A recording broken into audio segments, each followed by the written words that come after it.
venho de uma família de pregadores, pastores. Eu sou filho, neto, bisneto de pregadores. A situação é mais grave. Meus pais, meus avós e meus 8 bisavós, 4 bisavós e 4 bisavós foram pregadores da igreja batista, da igreja presbiteriana independente. Então eu nasci num lar com muita palavra de Deus, ensino da Bíblia. Eu cresci neste ambiente. Quando eu completei 11 anos de idade, eu me batizei. Foi em 1997. Eu comecei a falar muito com o meu pai, né? Eu falei, pai, eu quero me batizar.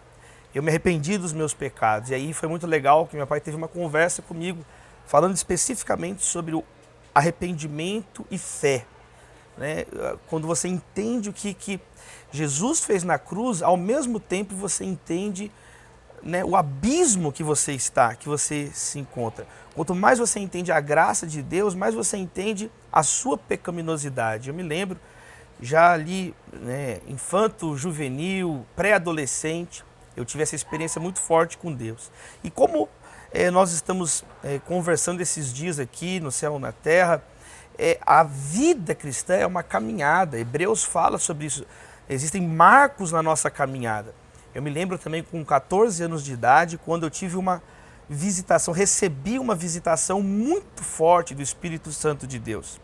E com 14 anos, então, eu comecei a pregar também nas praças em Belo Horizonte. Eu era membro, nesta época, na Igreja Batista Getsemane, em Belo Horizonte.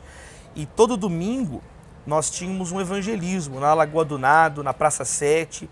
E eu comecei a participar 2 da tarde, nos domingos, destas iniciativas missionárias da Getsemane.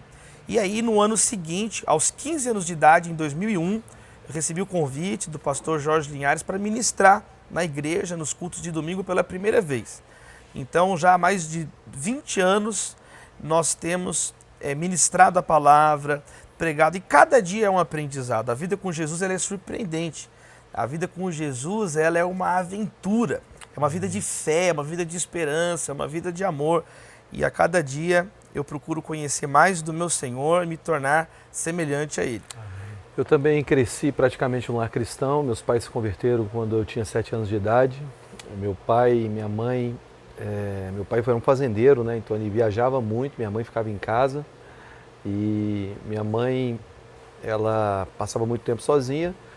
E tinha uma família que era vizinha nossa, vizinha de parede, que eles eram músicos de uma igreja batista de Brasília.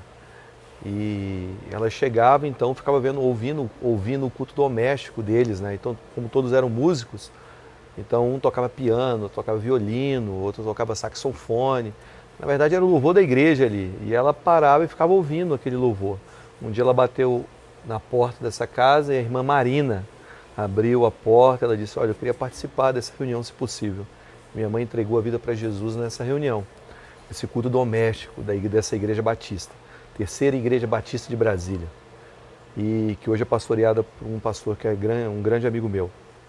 E meu pai era católico, apostólico, romano, praticante, continuou sendo por um tempo. Minha mãe começou a interceder por ele, e um dia ele chegou de uma das viagens de fazenda dele, sentou na sala depois de um banho, e ele teve um encontro sobrenatural com o Senhor. Uma luz entrou da janela, bateu no peito dele, ele conta que caiu no chão, e uma voz saiu do meio da luz dizendo, o vento sopra onde quer, não sabe para onde vai nem para onde vem, assim é todo aquele que é nascido do Espírito. E ele foi batizado em línguas naquele dia, sem nunca ter ido na igreja. E a história da minha jornada, o meu primeiro contato, minha primeira jornada com o Evangelho começou aí, minha família. E aí, mais tarde, eu tive o meu encontro pessoal com o Senhor num retiro de carnaval da Igreja Batista Central de Brasília, igreja do pastor Vilarindo, que já está com o Senhor.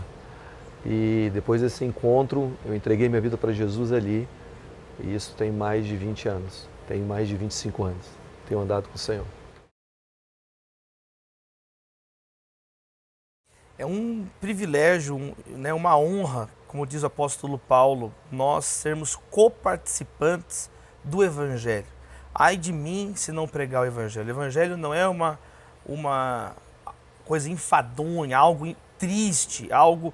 Não, é a nossa própria vida. Né? Não visitar Deus, mas habitar em Deus. Então, quando nós temos essa compreensão, nós, onde estivermos, seja no estudo, seja no trabalho, nós vamos entender que somos luzeiros neste mundo, né? Como diz a carta aos Filipenses.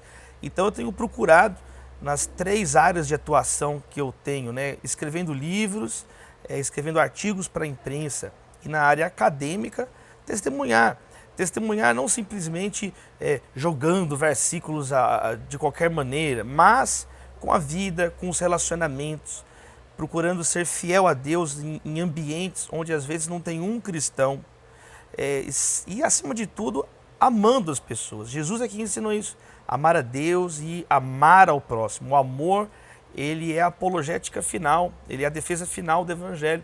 Quando a nossa vida contrasta com a vida das pessoas, é que as pessoas então, elas abrem os olhos, elas sentem a sede, né? O Evangelho, ele é comparado, né? Jesus, ele fala, se o sal perder o seu sabor, quem poderá restaurá-lo? E uma das funções que todos nós sabemos do sal é que o sal dá sede nas pessoas. Então, sempre chega algum momento nesses relacionamentos, seja nos jornais, nas revistas, na faculdade, no corredor de uma editora, de uma livraria, chega algum momento que alguém vem e pergunta, mas poxa, Davi, você está passando uma situação às vezes difícil e continua orando, como é que é isso?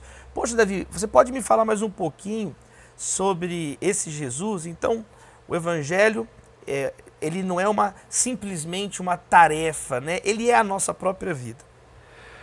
Então, Deus tem me dado a graça primeiro de discipular pessoas que têm carregado uma chama para fora das 4 paredes da igreja. E eu acredito que isso é uma das formas de você levar o Evangelho para a sociedade. Cada um tem sua esfera de influência e cada um foi chamado para agir no seu raio de graça, né? Como diz a palavra. E Deus tem me dado uma graça de enxergar em pessoas a capacidade de comunicar além da religião.